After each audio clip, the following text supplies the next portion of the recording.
নেত্রকোনা কেন্দ্র উপজেলার কান্দুরা ইউনিয়নের বেজগাতি গ্রামে ৮ মে বৃহস্পতিবার ভোরে দুর্বৃত্তের বিষ প্রয়োগে কৃষক সন্তোষ মিয়া ১২০০ হাঁস মারা যায়। এ ঘটনায় তার প্রায় ২.৫ লাখ টাকার ক্ষতি হয়েছে বলে জানান ভুক্তভোগী সন্তোষ মিয়া। সন্তোষ মিয়া জানান তিনি গত মাসে ৫০,০০০ টাকা ঋণ নিয়ে ২১০০ হাঁসের বাচ্চা কিনে খামার শুরু করেন। হাঁসগুলো বিলের পানিতে ছাড়ার কিছুক্ষণ পরেই মরে ভেসে উঠতে শুরু করে। তার ধারণা শত্রুতা করে কেউ বিলের পানিতে আগে থেকেই বিষ দিয়ে রেখেছিল। সোয়ালে বাচ্চাটি ছাড়ছি, ছাড়ার সাথে সাথে তো নামছে আর পড়ছে ডাইরেক্ট ক্ষেত্রে হে মাথা তোলা যেতে সেই বাগেতে দাঁড়া গেছে, এই ক্ষেত্রে সেই বাগেতে দাঁড়া গেছে, এইদিকে খালি তালা একটা তুলছে, এই বাচ্চাটি ঠিক আছে। আর এই ক্ষেত্রে যেটি পড়ছে এটি আর উখড়ালে উত্তর ক্ষেতের মধ্যে মনে করেন সেই কত বাচ্চা রয়েছে, এন্দে বাচ্চা রয়েছে, নামাল জ্বালা একটা বাদে বাচ্চা রয়েছে, মানে মাঝে বাদে তো মন মেরা দেয় ঠিক নাই। আপনার বাচ্চা এখন আপনার কি মনে হয় কিভাবে মারা গেল হাঁসগুলো?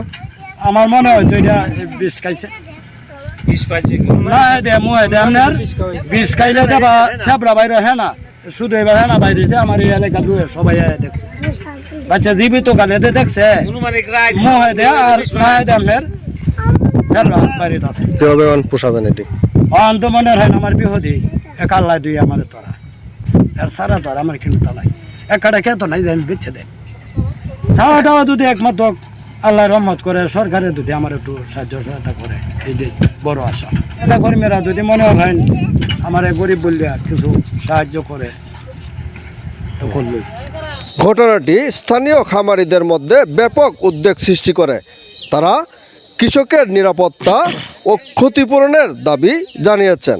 রাত্রে আমাদের বিষ ফালায় দিয়েছে, বিষ ফালায় তুলে দিন নামছে সোয়ালে এমনি হাঁসটি নেয়, জানি তারা যারা কষে জিনিসটা তারা জানে বিষ ফালায় দিয়েছে মাছে। সে গরিব মানুষ, খুব নিরন্ত গরিব, তার কিছু নাই বলতে এক কাটা সম্পদ নাই তারা হাওড়ের মধ্যে।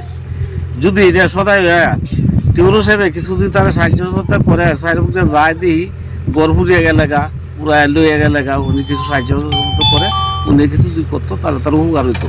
এই যে সন্তোষ মেয়ের আসছি মরছে, সন্তোষ মেয়ে একবারে নিরন্ত করিব, আরও এক কাটা জমিও নাই যে এক কাটা জমি বান্ধব বন্ধক দিব কিংবা এক কাটা জমি বেচবো, এই ক্ষমতা তার নাই। ওনা আমরা দুই ভাই প্রতিবন্ধী দুই বাইরে নিয়ে হাঁস টাস পাইলা এই কাই কামলা দেওয়া চলে, খুব কষ্ট হয়ে যায়। গ্রামে দিকে দেখেন আপনারা গ্রামের মানুষ আছে সবাই, যে কয়জন আইসে সকালে একজন ডাক্তার আইছিল আর বলছে যে এটা বিষ খেয়াই হয়েছে, বিষ দিছে এই ক্ষেতের মধ্যে, এই বাচ্চারা মারছে। এটার জন্য আমি আপনারা সবার কাছে বিচার চাই, ইউনু সাহেবের কাছে বিচার চাই, সরকারের কাছেও বিচার চাই। আর আপনার কাছে আমার এটি আকুল আবেদন যে টিউনু সাহেবে যাতে আমরা এই যে দুইটা ভাই প্রতিবন্ধী আমার আব্বা ঋণ করে এত টাকা খরচ করে ১,৯০,০০০ টাকা দিয়ে বাচ্চাটি আনছে, ও আনার চলার মতন বাজ নাই। কারণ ঋণ যে আছে যেটুকু বাড়ি আছে এইটুকু দুধি বেড়াইটা দিয়ে দিতেও হবে না, পরিশোধ হবে না। এই জন্য আমার অনুরোধ, আমরা এই বাইরে দেখে দুই বাইরে দেখে আমি একজন প্রতিবন্ধী মানুষ, যেভাবে টিউনু সাহেব যাতে আমরা একটু সাহায্য সহায়তা করে আমাদের পাশে দাঁড়ায়, তাহলে আমরা একটু বাচ্চা থাকার মতন এবিলিটি থাকবে, না হলে আর আমরা দেশে থাকতে পারবো না। এভাবে মাছে বিষ দিয়ে মাছে তাইলে তার যাতে আমরা উচিত বিচার হয় এটাই আমরা চাই। এ ব্যাপারে কেন্দ্র উপজেলা প্রাণী সম্পদ কার্যালয়ের veterinary surgeon doctor Sakat Hossain Tarek জানান, প্রাথমিক পরীক্ষায় হাঁসগুলো ভাইরাসে নয় বরং বিষক্রিয়ায় মারা গেছে বলে ধারণা করা হচ্ছে। মৃত হাঁসের নমুনা সংগ্রহ করে ল্যাবে পাঠানো হয়েছে, রিপোর্ট এলে সঠিক কারণ জানা যাবে। দেখলাম নেক্রোসি ফাইন্ডিংয়ে দেখলাম যে আমাদের কাছে মনে হচ্ছে এটা ইনফেকশাস কোনো কেস না, এটা হচ্ছে পয়জনিং থেকে হতে পারে। সেক্ষেত্রে কেমিক্যাল টেস্টের জন্য আর কি স্যাম্পল পাঠাতে হবে। এ সময় উপজেলা প্রকল্প বাস্তবায়ন কর্মকর্তাও ঘটনাস্থল পরিদর্শন করেন। মানে ক্ষতিগ্রস্ত ব্যক্তি যিনি, উনি যদি আবেদন করলে আমরা তো জেলা প্রশাসন পাঠানোর পরে যদি কোনো সহায়তা করতে পারি আর কি। এ ঘটনায় সন্তোষ মিয়া অজ্ঞাতনামা আসামিদের বিরুদ্ধে কেন্দ্র থানায় একটি লিখিত অভিযোগ দায়ের করেন।